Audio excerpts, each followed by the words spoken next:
दो ताकतवर आदमी 1000 साल पुराने ताबूत को खोलते हैं, लेकिन अंदर की चीजें देखकर वे हैरान रह जाते हैं। देखा गया कि 1000 साल पुरानी रानी की लाश अब भी बिल्कुल जीवित जैसी दिख रही थी, मानो वह अभी अभी सोई हो। लेकिन अगले ही पल जैसे ही लाश हवा के संपर्क में आई, वह तुरंत ऑक्सीकृत हो गई। अमृता का रहस्य पाने के लिए सांप ब्याओ ने रानी की लाश को ले जाने का फैसला किया, लेकिन जैसे ही उसका आदमी लाश को छूता है, उसकी हथेली पर अनगिनत काली लकीरें उभर आती हैं, जो फिर उसके बाजू से पूरे शरीर में फैल जाती हैं और पलक झपकते ही उसकी सारी त्वचा सड़ जाती है।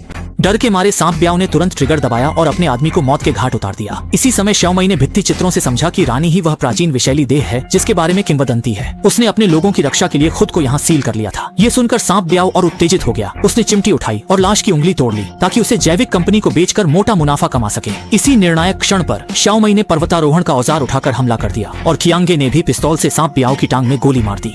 दोनों पक्षों के बीच तुरंत जबरदस्त गोलीबारी शुरू हो गई, लेकिन इसी दौरान रानी की लाश को छूने वाला सांप ब्याओ का साथी अचानक रहस्यमय तरीके से फिर जीवित हो उठा और कियांगे पर झपट पड़ा। हालांकि उसे दोबारा मार गिराने में कामयाबी मिली, लेकिन कियांगे भी उसके शरीर में वायरस से संक्रमित हो गया। जब उसे एहसास हुआ कि उसकी मौत तय है, तो उसने श्याओमई से कहा कि वह यहाँ से भाग जाए, जबकि वह खुद बम से नष्ट कर देगा जिससे वायरस फैल न सके। श्याओमई दुखी थी, लेकिन उसे उसकी बात माननी पड़ी। इसके बाद उसकी मुलाकात भाग रहे सांप ब्याओ से हो गई ताकि वह वायरस को यहाँ से बाहर न ले जा सके।